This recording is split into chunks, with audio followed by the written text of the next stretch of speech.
Chers amis, Dieu parle, c'est un fait certain et plusieurs d'entre vous en ont fait l'expérience. Il parle même quelquefois d'une manière très précise. Alors j'aimerais affirmer ici, contrairement d'ailleurs à ce qu'on pense souvent, que ce n'est pas le péché qui empêche Dieu de nous parler. Et j'en veux pour preuve ce qui s'est passé dans le jardin d'Éden, au tout début. Le récit en est dans la Genèse. Adam et Ève étaient heureux dans le jardin, leur mission était de le garder et de le cultiver. Tout se passait bien, jusqu'au jour où Ève a écouté la voix du serpent qui lui a semé le doute à l'intérieur d'elle-même. Dieu a-t-il réellement dit que ceci et cela? Mais sous-entendu, le serpent, qui est le diable, voulait dire à Ève, mais tu es folle de croire en Dieu, tu es folle de croire ce qu'il dit. Moi, je vais te donner beaucoup mieux que ce que Dieu t'a déjà donné et tu vas en faire l'expérience si tu goûtes à ce que je te propose. Nous le savons, le péché a été consommé. Qu'est-ce que le péché? Le péché, c'est de vouloir se séparer de Dieu. C'est le plus grand péché. C'est le plus grand péché. Être séparé de Dieu, c'est être séparé de la vie éternelle, c'est être séparé du pardon des péchés, c'est être séparé du salut gratuit que Dieu nous offre en Jésus-Christ, c'est être séparé de quantité de grâce que Dieu veut nous donner pour notre bien-être intérieur. Alors c'est vrai, ce péché, il ne nous empêche pas d'écouter la voix de Dieu. Parfois oui, nous sommes tellement englués dans le péché que nous nous bouchons les oreilles, mais si nous redevenons attentifs, nous pouvons entendre la voix de Dieu qui nous parle. Il a parlé à Adam et Ève après la chute, après que ces derniers aient désobéi.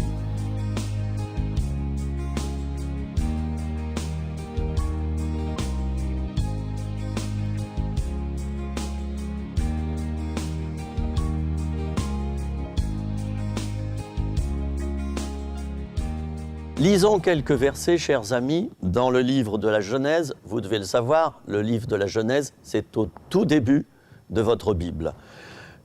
Lisons dans le 3e chapitre les versets 8 à 10. Alors, Adam et Ève entendirent la voix de l'Éternel Dieu qui parcourait le jardin vers le soir. Et l'homme et sa femme se cachèrent loin de la face de l'Éternel Dieu, au milieu des arbres du jardin. Mais l'Éternel Dieu appela l'homme et lui dit « Où es-tu » Il répondit « J'ai entendu ta voix dans le jardin et j'ai eu peur parce que je suis nu et je me suis caché. » Alors, ce texte est très significatif parce qu'il nous montre que le péché d'Adam et Ève, qui a donc été le fait qu'ils se séparent de leur père, c'est-à-dire de Dieu, n'a pas empêché Dieu de continuer à leur parler. Par contre, cela a altéré la capacité d'Adam et Ève d'écouter Dieu, de se concentrer sur Dieu. Pourquoi? Eh bien, nous le voyons dans ce texte à cause de la peur.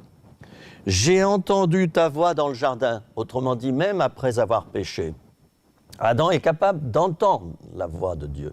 J'ai entendu ta voix dans le jardin et j'ai eu peur parce que je suis nu et je me suis caché. L'être humain, d'une manière naturelle, n'aime pas entendre la voix de Dieu. Il en a peur. Pourquoi? Parce qu'il sait qu'il n'est pas en règle. Il sait qu'il ne vit pas dans la sainteté. Alors, il prend peur et non seulement cela, mais il va se cacher. Et j'aimerais là vous interpeller, vous qui m'écoutez et me regardez en cet instant, et vous poser cette question franche et directe. Avez-vous peur de Dieu? Avez-vous peur de sa parole? Avez-vous peur qu'il vous reprenne, qu'il vous parle, et qu'il vous dise la vérité sur vous. Si vous avez peur, il s'écoulera encore tout un temps avant que vous puissiez décoder ce que Dieu a à vous dire.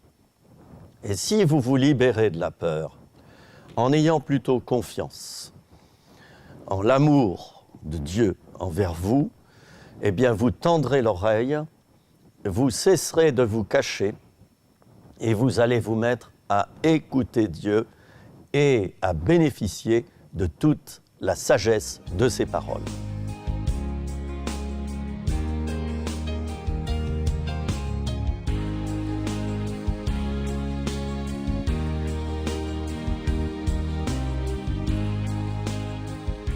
Dieu parle, mais il a en quelque sorte aussi des oreilles. Il entend. Et plusieurs versets de la parole de Dieu nous le confirment. Notamment, l'un des psalmistes, au psaume 94 et au verset 9, l'affirme, sous forme d'une question. « Celui qui a planté l'oreille, n'entendrait-il pas ?»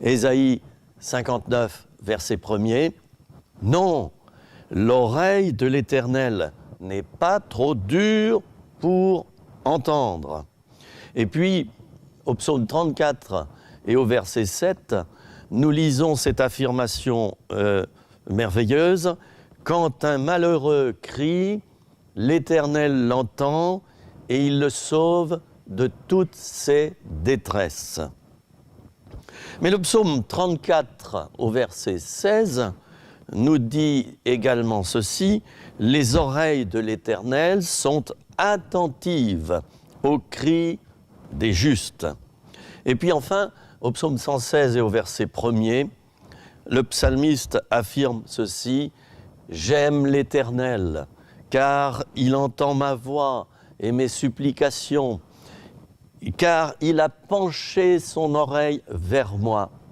Je l'invoquerai toute ma vie. » C'est important, chers amis, frères et sœurs, que nous sachions que celui qui a créé la bouche parle. Son nom d'ailleurs est la parole de Dieu. Celui qui a créé les oreilles de l'être humain sait écouter et il entend tout. C'est très important pour nous, chrétiens, d'intégrer ces choses. Que cela ne reste pas simplement une théorie, mais un renseignement pratique qui nous aide dans notre vie de prière personnelle ou dans notre vie de prière communautaire. J'ai parlé d'églises ou d'assemblées qui parlent toujours, font du bruit pendant leurs réunions, mais ne savent jamais décrocher, tendre l'oreille et écouter ce que Dieu a à leur dire. Je vais vous parler maintenant du rôle de l'oreille dans l'Ancien Testament et nous allons donc découvrir que l'esclave, aussi bien que le sacrificateur ou le lépreux, avaient quelque chose à faire au niveau de leurs oreilles pour continuer dans leur fonction.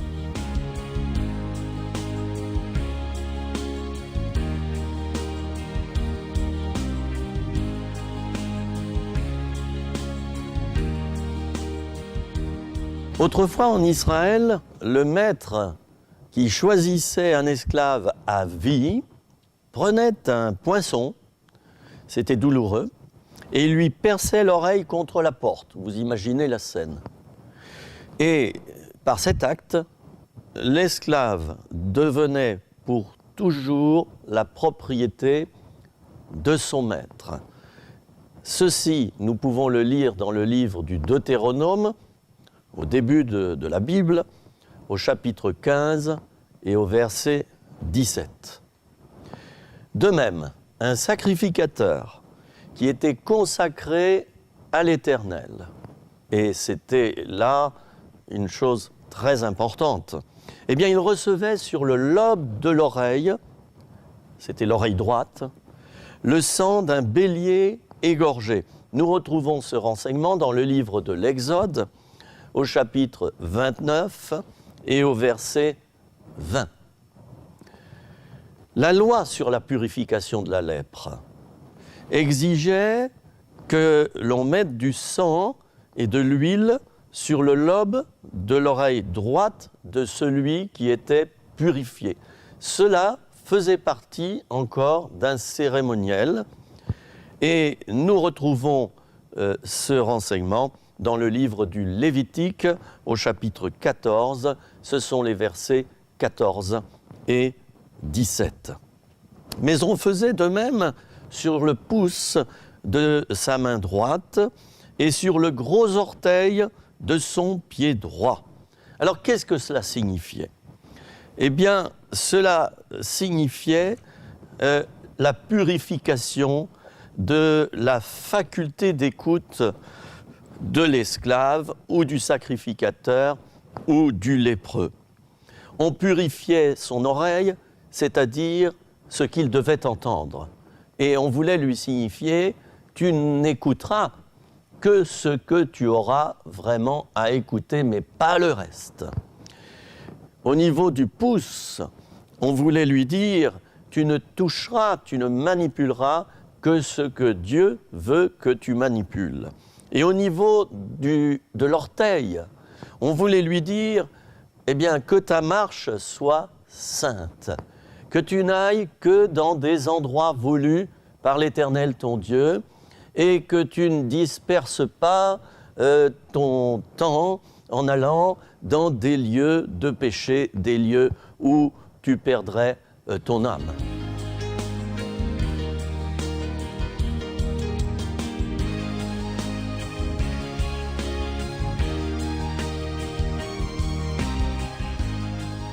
Pourquoi est-ce si important que l'homme écoute les paroles de Dieu et la parole de Dieu en entier ?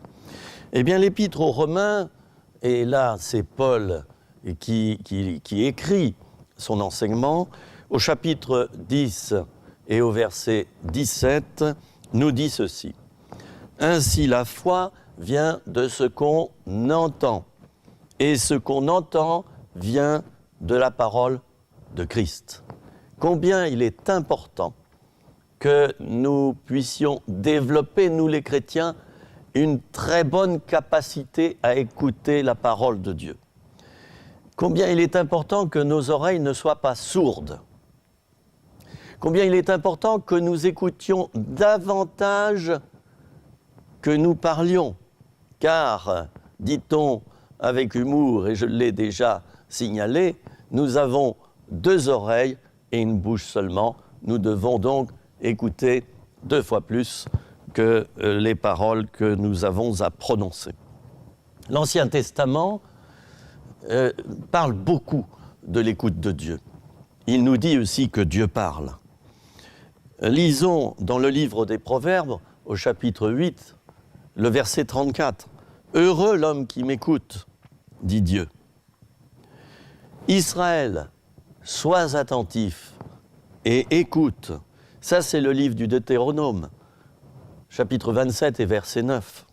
« Prends garde à ton pied lorsque tu entres dans la maison de Dieu. Approche-toi pour écouter, plutôt que pour offrir le sacrifice des insensés, dira l'Ecclésiaste dans le livre du même nom, au chapitre 5 et au verset 1er.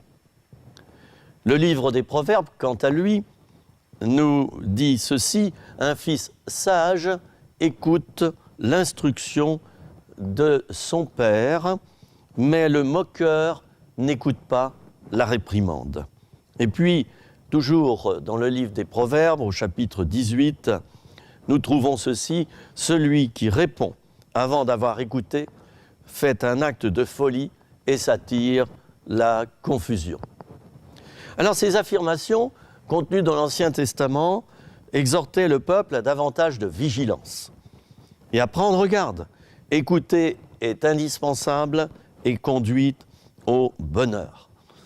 Dans certaines périodes de l'histoire de l'Église, le peuple n'écoutait pas. La parole de l'Éternel était rare en ces temps-là, dit le livre de Samuel. Les visions n'étaient pas fréquentes.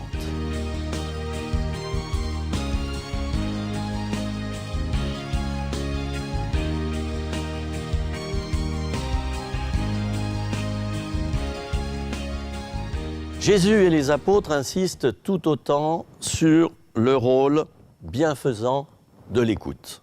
« Heureuses sont vos oreilles, dit Jésus, parce qu'elles entendent. » Matthieu 13, verset 16. Que tout homme soit prompt à écouter, lent à parler, lent à se mettre en colère. Ça, c'est l'apôtre Jacques, chapitre 1er, verset 19. Dieu le Père interviendra lui-même dans ce sens, chers amis. Oui, Dieu le Père. En parlant aux disciples sur la montagne de la Transfiguration, une voix se fit entendre. « Celui-ci est mon Fils bien-aimé, en qui j'ai mis toute mon affection. Écoutez-le. » Matthieu, chapitre 17, verset 5. Mais même l'apôtre Jean, dans son Apocalypse, Apocalypse, ça signifie révélation. Eh bien, l'apôtre Jean transmettra 8 fois, l'appel de Dieu aux églises d'écouter ce que dit l'Esprit. Et j'en donne un exemple, que celui qui a des oreilles entende ce que l'Esprit dit aux églises. Un véritable enseignement se dégage aussi des autres paroles de Jésus. Lorsqu'il enseigne la foule, il dit souvent, d'ailleurs au début des paroles qu'il prononce, et avant d'énoncer une parabole, « Écoutez et comprenez. Écoutez ce que signifie la parabole du semeur. Prenez garde à la manière dont vous écoutez. » Tout cela, on le retrouve dans les évangiles, en l'occurrence Matthieu et Luc. Écoutez et comprenez. Il ne s'agit pas simplement d'écouter, mais de faire parvenir à notre cortex cérébral ce que Dieu a voulu nous dire et d'y réfléchir, car nous sommes doués d'une intelligence spirituelle. Et Dieu, par son onction, par l'onction du Saint-Esprit, peut tout à fait éclairer notre esprit d'une telle manière que nous écoutions ce que Dieu nous dit, mais nous arrivons aussi à le comprendre. Et je me souviens d'un passage de l'Écriture qui relate le fait suivant. Jésus a soufflé sur ses disciples afin qu'ils comprennent les Écritures. Chers amis, écoutons et cherchons à comprendre.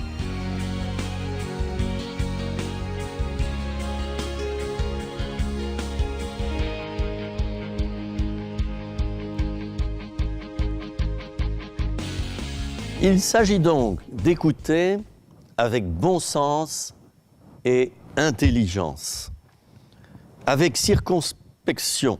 C'est notre responsabilité, la gestion nous en incombe. L'apôtre Jacques, quant à lui, insiste dans son épître, il insiste beaucoup sur l'écoute. Mais une écoute suivie immédiatement de la mise en pratique, il le signale. Mettez en pratique la parole.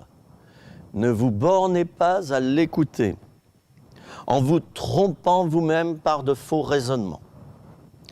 Car si quelqu'un écoute la parole et ne la met pas en pratique, il est semblable à un homme qui regarde dans un miroir son visage naturel et qui, après s'être regardé, s'en va et oublie aussitôt quel il était. Mais celui qui aura plongé ses regards dans la loi parfaite, la loi de la liberté, et qui aura persévéré, n'étant pas un auditeur oublieux, mais se mettant à l'œuvre, celui-là sera heureux dans son activité. Si quelqu'un croit être religieux, sans tenir sa langue en bride, mais en trompant son cœur, la religion de cet homme est vaine. Les paroles de Jacques, ici, sont directes. Cet enseignement semble être même un petit peu dur, mais il faut croire qu'à l'époque, Jacques avait constaté que beaucoup écoutaient la parole de Dieu, ou des paroles révélées par Dieu, mais peu, finalement, mettaient en pratique. Ils ressortaient des réunions en se disant « Oh, il a bien parlé, le prédicateur. C'était bien, aujourd'hui, la réunion. » Et puis, ils rentraient chez eux et, finalement, se mettaient à vivre, certains d'entre eux, comme des vulgaires païens. Alors, Jacques tire la sonnette d'alarme, le signal d'alarme, et puis il avertit que de telles personnes devront faire attention, leur religion est vaine. Et l'apôtre Jean, lui aussi, relate les paroles de Jésus dans Jean 12. Si quelqu'un entend mes paroles et ne les garde pas, ce n'est pas moi qui le juge, car je suis venu non pour juger le monde, mais pour sauver le monde. Celui qui me rejette et qui ne reçoit pas mes paroles a son juge. La parole que j'ai annoncée, c'est elle qui le jugera au dernier jour.